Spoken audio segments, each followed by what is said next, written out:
Hello, welcome back to the channel once more. I still remain your host, Don Bogidon. It's sports with Don Bogidon on Don Bogidon's Entertainment TV. Today, we are doing a review of the results from the NPFL Game Week 8.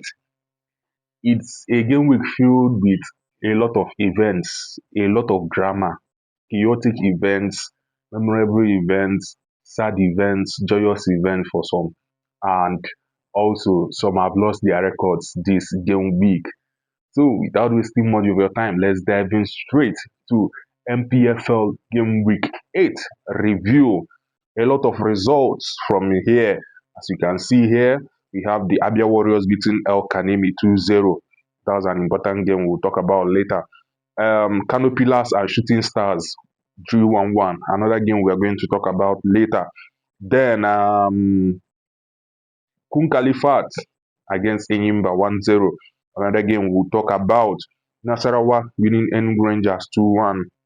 Another game to talk about. Then Rivers against Bayelsa, the South derby there. So without wasting time, let's jump into the games. So which game are we going to begin with? Looking at what I have here, let's jump into the Nasarawa against Enugu Rangers. Nasarawa United still powering after their loss, their first game. They lost the first game into the season. After that, they had picked up and they are not looking back anymore. They have conceded just 2 goals this season.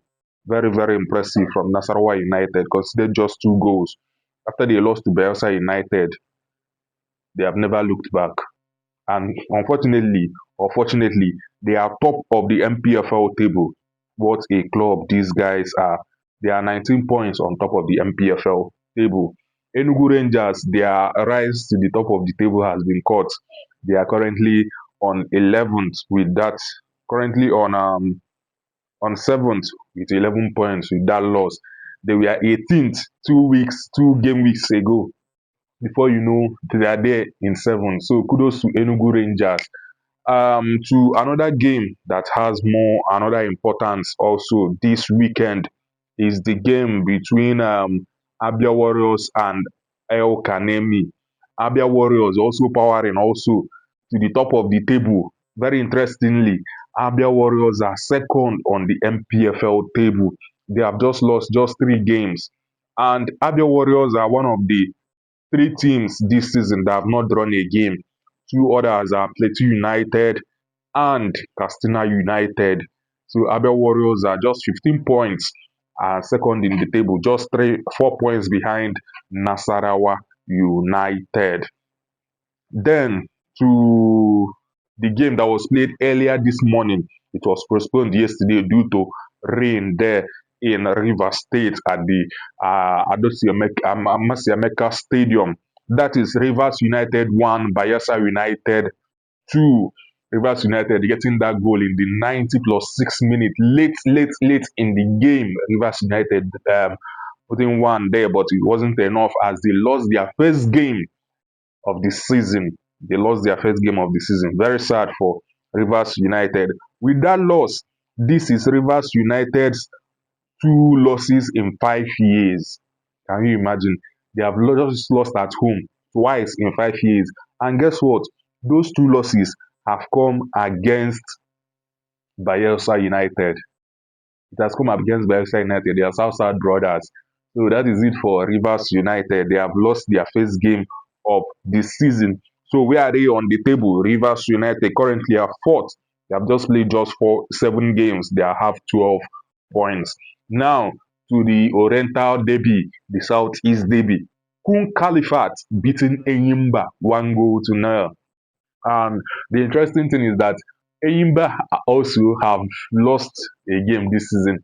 Them and Rivers United were the only unbeaten team before game week 8, and finally, the two of them decided to lose that record in the same game week. So kudos to the two brothers, Enyimba and Rivers United. Kun Khalifat doing so well for themselves, and to the man that is powering Ebuka Nwokorie there, scoring also. He now has 5 goals in 7 appearances for Kun Khalifat. He tops this NPFL scorers chart. Interestingly, this guy has played 7 games, like I said earlier. He has scored 5 goals in 4 of those games. So let's see if he will end up being the Golden Boot winner. So kudos to you, Ebuka, there for Kun Khalifat. Then to let's see if we can pick. I've talked about Nasarawa United. I've talked about Nasarawa United. Which other team is of more importance now before I go into? Then Ikorodu City beating Bendel Insurance 1 goal to nothing. In that game, Kennedy Boboye was in attendance also because he has been approached by Bendel Insurance to take over the team as the new head boss.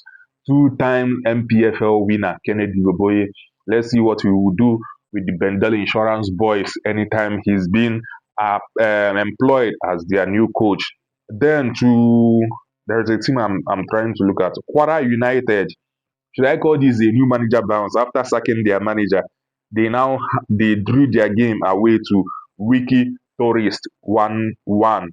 Maybe it's a new manager bounce for them. I don't really know, but let's see what the new man in charge for Kwara United will do. So far this game week, only one away win, which came earlier this morning when Bayelsa beat Rivers United. A couple of draws and others were home wins. Then let's go to the game that everybody has been talking about. That game is the game between Kano Pillars and Shooting Stars. The game ended 1-1. Ended 1-1 there in Kano State at the Seime Sugida. It was a very, very terrible sight to see at the end of that game. I don't really know what is going on. I thought this thing has been over. I thought we have concluded this barbaric behavior, but it still persisted. I don't know. Kano Pillars since June 2019 have paid more than 36 million naira in fines. In fines, they paid in 2019, 2022, 3 times in 2022, once in 2023, twice in 2024, and they will still be fined again. They will still be fined again. The highest fine they have paid is 12 million. That was on January 2024. I don't really get what is going on.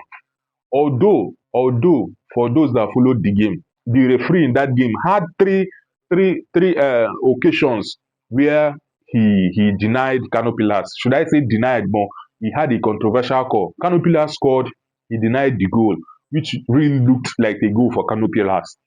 There was this because he blew offside in that game, but when I watched that, it was clearly onside.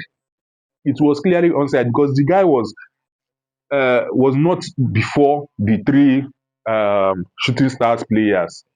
It was a clear onside. I don't know. Then the penalty incident that happened that he denied Canopilas. Though I don't really know. The architect of what happened yesterday was the referee that took charge of that game.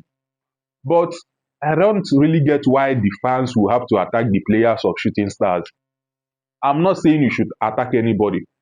Vet your anger, but why attack the players? Even if you have anybody to vet your anger on, it should be the official that handle the game. What the shooting stars players do to you guys? I'm not saying you should be barbaric in whatever you are doing. Vet your anger, okay, but do not beat anybody. We those that watched the game saw what happened. At the end of the day, it was a traumatizing event for shooting stars players because some of them were really traumatized. I watched a footage of them in their dressing room. Some were even beaten. So the league management board should please, Davidson Owumi, they should be strict with Canopilas. They should be strict with Canopilas this time around. Not only fines, they should play under closed doors. If not under closed doors, ban them from playing at their home with a certain amount of matches, maybe 10 matches or so. They should move to elsewhere because these fans might even attack the players even if they are not in the stadium. If the result doesn't go their way, they might attack the boss. The way they attacked yesterday, it was very, very barbaric to see yesterday. So please, the league management board should deal well with Kano Pillars. I don't really know. I don't really know. It was a very disheartening something to say.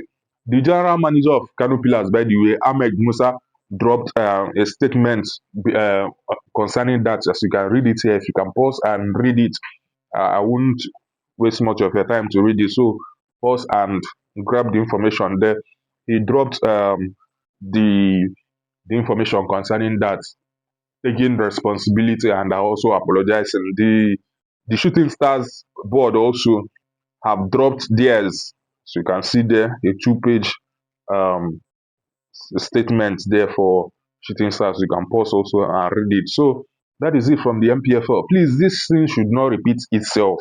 It should not repeat itself. We are lucky that this happened in just 2 games. 3 games within the game week that had controversials and controversies. Katsina United against Remo, the referee there should be investigated also. Nasarawa against Rangers, that dubious penalty, the referee in that Lafia game should also be investigated. Then with Kano Pillars and Shooting Stars, please, we don't need this. We don't need this. I thought we have passed all this. We don't really need this. Please, the board should take take note of all this.